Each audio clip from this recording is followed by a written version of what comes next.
नमस्कार दोस्तों, स्वागत है आपका R&D कंट्रोल सिस्टम के यूट्यूब चैनल पर, जहां पर इलेक्ट्रॉनिक्स और रोबोटिक्स से जुड़ी हुई दुनिया को आसान और मज़ेदार बनाया जाता है। आज हम डिस्कस करेंगे HCSR04 अल्ट्रासोनिक सेंसर के बारे में। आज हम इसका ब्रॉड डिस्कशन करेंगे। ब्रॉड डिस्कशन का मतलब है कि आज हम इसके कॉन्फ़िगरेशन की बात करेंगे, इसमें क्या-क्या कंपोनेंट्स यूज़ किए गए हैं। दूसरा, इसका मैकेनिज़्म क्या है, ये किस तरह से काम करता है।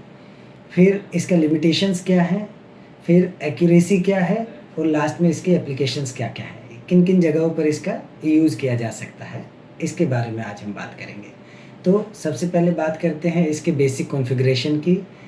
तो बेसिक कॉन्फ़िगरेशन में जो सबसे मेन चीज़ होती है, ये अल्ट्रासोनिक सेंसर है। अल्ट्रासोनिक सेंसर का यूज़ हम डिस्टेंस नापने के लिए करते हैं, साउंड वेव्स या ध्वनि तरंगों के माध्यम से। तो इसमें बेसिकली जो कंपोनेंट्स होते हैं उनके बारे में हम जानकारी लेंगे आज। तो ये जो मेरे राइट साइड में है, जहाँ पर टी लिखा हुआ है, तो ये जो सिलेंडर है जिस पर जाली लगी हुई है, इसको बोलते हैं ट्रांसमीटर अल्ट्रासोनिक सेंसर। फिर इस साइड जहाँ आर लिखा हुआ है, इसको बोलते हैं रिसीवर अल्ट्रासोनिक सेंसर। इसमें 4 पिन होते हैं। सबसे ऊपर वाला जो पिन होता है वो वीसीसी होता है, पावर सप्लाई के लिए। इसमें 5 वोल्ट डीसी पावर सप्लाई हम यूज़ करते हैं, जो कि इसको आर्डिनो या माइक्रो कंट्रोलर से जोड़ने में आसानी देता है। दूसरा TRIG है, जो होता है ट्रिगर सिग्नल इनपुट। इसके नीचे होता है इको, जो होता है सिग्नल आउटपुट। सिग्नल इनपुट और सिग्नल आउटपुट ये डिस्टेंस मेजरिंग में काम आता है। और सबसे नीचे होता है GND, ग्राउंड। इसी तरीके से जो पीछे वाला है, ये माइक्रो कंट्रोलर है।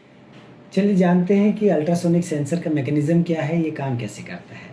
तो इसमें क्या होता है कि ये जो अपना ट्रांसमीटर अल्ट्रासोनिक सेंसर है, इससे बहुत हाई फ्रीक्वेंसी की वेव्स निकलती हैं, लगभग 40 किलोहर्ट्ज़ की। ये वेव्स निकलती हैं और निकलकर जहाँ सामने ऑब्जेक्ट रखा है, उस ऑब्जेक्ट से टकराती हैं और उस ऑब्जेक्ट से ये साउंड वेव्स टकराने के बाद फिर रिवर्स आती हैं और रिवर्स आकर ये रिसीवर पर रिसीव की जाती हैं, मतलब वो प्राप्त की जाती हैं जो साउंड वेव्स हैं। अब इन दोनों जो ये वेवलेंथ्स हैं, ये दोनों जो साउंड वेव्स का जाने का और फिर वापस आने का जो समय है, वो डिस्टेंस को मापता है। तो इसमें होता क्या है, डिस्टेंस मापने के लिए जो हम फॉर्मूला यूज़ करते हैं, वो बेसिक फॉर्मूला यूज़ करते हैं। Distance equal to time into speed of sound by two जो है, बाई टू इसलिए यूज़ किया जाता है क्योंकि जो साउंड वेव है वो 2 बार ट्रैवल कर रही है। एक ट्रांसमीटर से निकल करके ऑब्जेक्ट तक जाने के लिए और दूसरा ऑब्जेक्ट से वापस रिसीवर तक आने के लिए, तो इसलिए बाई टू का यूज़ करते हैं। अब बात करते हैं इसके लिमिटेशंस की।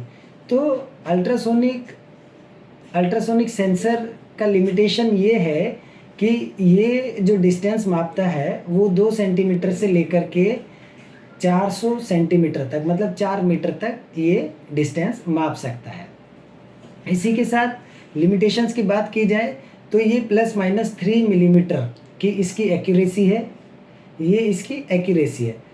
इसी के साथ साथ अगर हम बात एप्लीकेशंस की जाए कि अल्ट्रासोनिक सेंसर का यूज़ कहाँ-कहाँ होता है, कहाँ-कहाँ कर सकते हैं, तो वो ये है कि अल्ट्रासोनिक सेंसर का यूज़ हम रोबोटिक्स में ऑब्स्टेकल डिटेक्शन में कर सकते हैं। दूसरा, ऑटोमेटिक सेंसर पार्किंग में कर सकते हैं। तीसरा, वाटर लेवल मेजरिंग में कर सकते हैं। और चौथा, DIY प्रोजेक्ट्स में कर सकते हैं।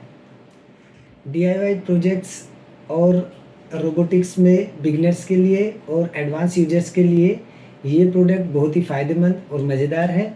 यदि आप इस प्रोडक्ट को ख़रीदना चाहते हैं तो हमारी वेबसाइट www.rndstore.in पर विज़िट कीजिए, जिसका लिंक आपको डिस्क्रिप्शन बॉक्स में नीचे मिल जाएगा। 100% जेन्युइन प्रोडक्ट और फास्ट डिलीवरी की गारंटी है। आई होप ये वीडियो आप लोगों के लिए यूज़फुल रहा होगा। वीडियो पसंद आया हो तो लाइक और शेयर कीजिए। ऐसे ही मज़ेदार और यूज़फुल इलेक्ट्रॉनिक्स रोबोटिक्स वीडियोस के लिए हमारे चैनल को सब्सक्राइब करना ना भूलें। यदि आपका इससे रिलेटेड कोई भी क्वेश्चन है तो कमेंट बॉक्स में ज़रूर पूछें। मिलते हैं अगले वीडियो में ऐसे ही मज़ेदार किसी और इलेक्ट्रॉनिक्स प्रोडक्ट के साथ। तब तक के लिए धन्यवाद।